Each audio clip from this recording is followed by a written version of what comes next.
Okay, hello everybody.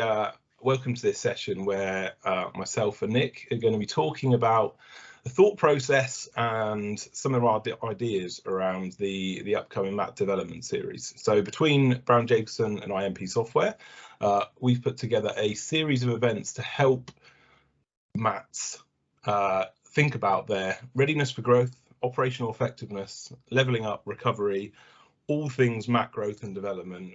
From our perspective at IMP Software, we work with over 150 trusts now of all different shapes and sizes, and have regular conversations around how do we develop our approach to financial management, to reporting, to operations, to centralisation, with a background of it feels like something's coming, and 2022 might be a year where the trajectory of MATs changes, accelerates, potentially stays the same, and therefore between myself and Nick and some of the wider team, we thought actually let's put on a series of events to unpick some of these issues. So let me introduce Nick. Nick MacKenzie is very kindly joined us for this. You're a partner within the education team at Browne Jacobson. I've done a bit of waffle to introduce what we thought. I'm sure you're now going to do a much better job to outline why you thought it'd be a good idea to come together and put on a series of events.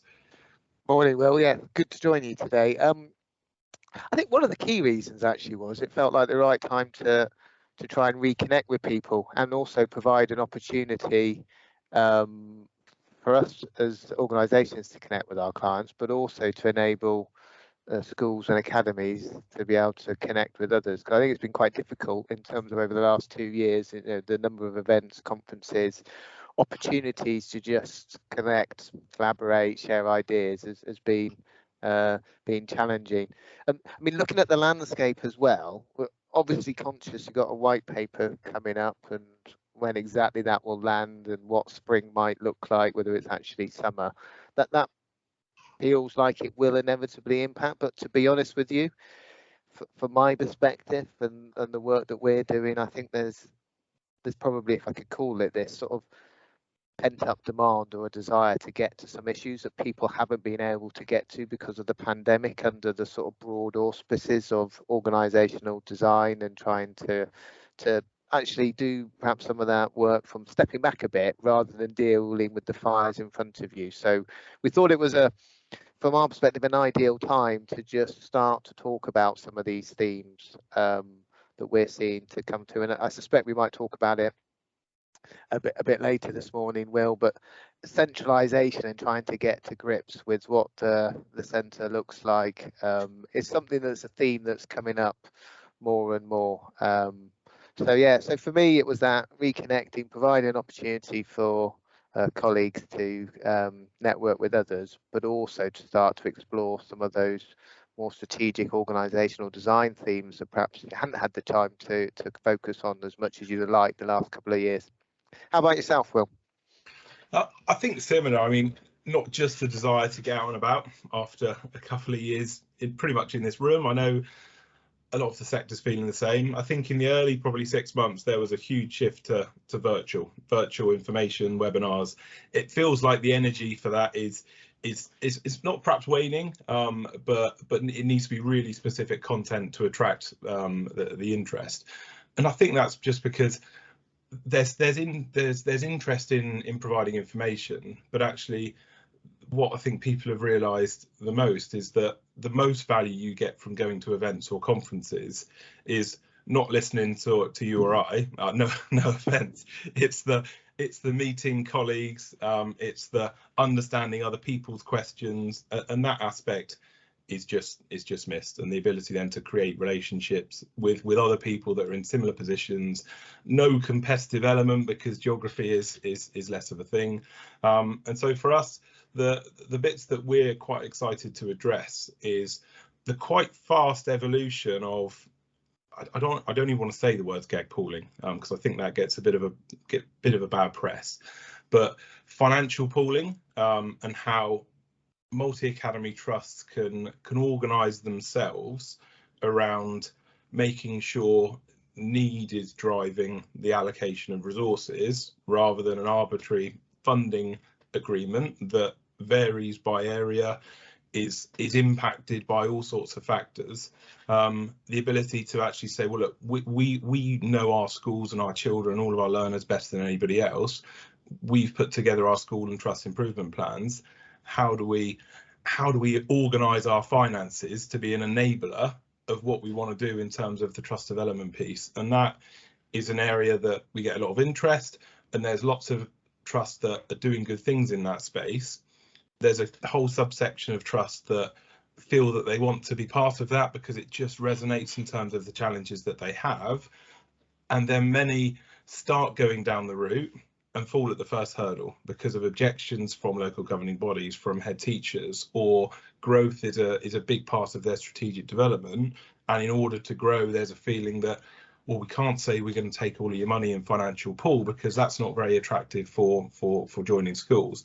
So this whole area of discussion is something that I get quite excited by and talk to lots of people all the time. So for us, rather than having lots of individual conversations, actually create a series of events where I can think of some really good practical examples to demonstrate and talk through. And ultimately, I know you're very keen to do this as well, Nick, curate discussion and dialogue within the events between multi-academy trust leaders that, to be honest, haven't had much opportunity to get together over the last couple of years. In terms of these specific events, Nick, it's a range of experts from your team covering a range of things? Absolutely. What we wanted to do was sort of get the local teams, as it were, from the Browne Jacobson national team. So we will be having lawyers and HR experts from right across the team in all the different locations, and they'll probably be joined as well, hopefully by other colleagues as well. So there'll be a really good opportunity to meet a few people from the team here, because we're just quite keen to get to across and meet people. I must say as well, listening to the gag pooling bit, I'd love a bit more clarity about that, because for me, sitting out as a lawyer, I conceptually understand the words, but what it means to people feels to me quite different. The other thing in preparing for the event, I know we were discussing, I think it's quite interesting to think about the KPIs as levers for improvements and doing something perhaps a bit different than the usual, the sort of tried and hackneyed ones, and I think there's something interesting there. So I'm certainly looking forward to those sorts of conversations from the events. As we're recording this, I can't help, because I haven't had the chance to read it, but we had the report about the Gove reforms a decade on yesterday, and I know that you had some initial thoughts on that. We didn't set up these events to cover it, but it's interesting. And any thoughts from that perhaps might resonate with why we're putting this on? I think we might see a few of these. If there's a white paper on the horizon, I think there's a range of advisors, interested parties that are quite keen to shape the direction. So I've read it. It's a 38-page report. I read it at 11 o'clock last night, so not going to be able to kind of recall it verbatim, but it's an interesting assessment by an advisor that was part of the original program in 2010, so Sam Friedman.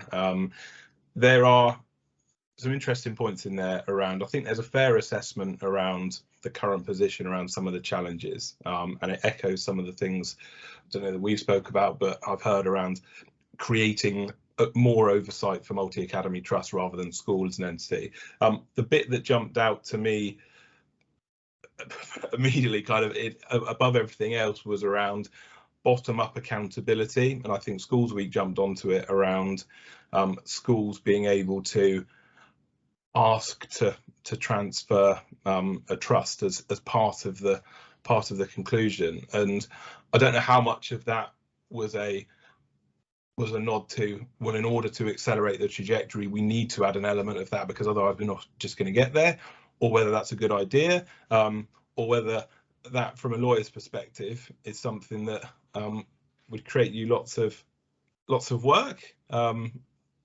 But an interesting assessment with some sticky points, I think, is a fair point. But I think this is going to be the first of many of these types of reports. Yeah, I think you're right in terms of trying to influence. On the point about the bottom-up accountability, I haven't read it. My gut reaction, I saw some of the headlines in trade press, and obviously what you've said. I'm not sure it's the right solution to the challenge. I think one of the, from my perspective, one of the issues that wasn't done over that 10-year period that needed some top-down structural input was around the accountability and the accountability of mats, and that sort of, I think we all know in terms of around Ofsted and RSCs, it's sort of been a little bit of a sort of a solution that they've sort of manufactured without legislation, and I think that probably does need a little bit more thought to put something in. But maybe that is something that they'll grapple with the white paper. I mean, let's hope so, because I think it does need some tinkering with at least. There's a lot in there around the solutions around the accountability framework, the role of LA, RSC, ESFA, DFE, a potential other organisation that mops up some of those roles and then gives clear responsibilities, perhaps with teeth to other parts of that. So yeah, that was interesting. But I'll let you read it.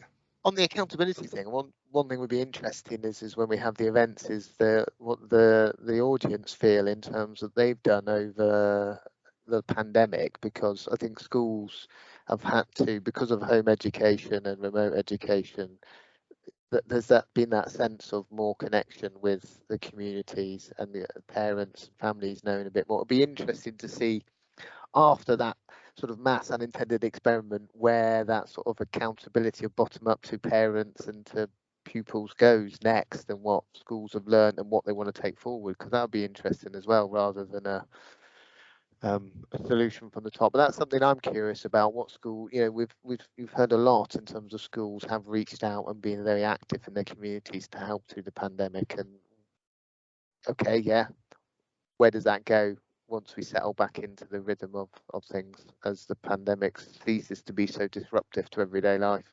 And I think it's important. I think a lot of trusts are in the position where they feel, as a trust, they've made huge progress. It took a global pandemic to come along to really help define what is the important role for the trust versus the school within that arrangement. And there's been huge progress because everybody's had to work together. And I think it's important, I don't want to say as we emerge from the pandemic, because that might be a touch premature, but it is important as we progress from the start of the pandemic, that actually some of those gains and that goodwill and good feeling is potentially captured, and you keep that momentum going as we, I'd say, come out the other side, as we progress through 2021. So I'm really excited about these events. I hope that there's going to be lots of interest in them. We are running 5 different events, so up and down the country. So we've got the first one in Birmingham on the 8th of March. We've then got one in Exeter on the 14th of March, London on the 22nd, Manchester on the 25th, and Nottingham on the 31st. So there's a range of venues. There's lots of information on our website, and I think it'll be on social media channels as well. And I think there might be something on Browne Jacobson's. But if you're interested in hearing more about some of the things we've talked about in this session, and also getting out of the office, meeting some colleagues, and really kind of thinking about how to start planning and really progressing in 2022, it would be great to see you at one of these events. Thank you very much, Nick, for giving up your time this morning to do a plug, but hopefully it's just giving people a really good feeling for what they're likely to get out of the event. So thanks again for attending. Yeah, thank you. Well, I'm like you, I'm really excited. It'd be great to get out there and see people, and hopefully you'll all, if you are able to attend, will get something out of the event. Brilliant. Hopefully see you there. Thanks, Nick. Cheers now.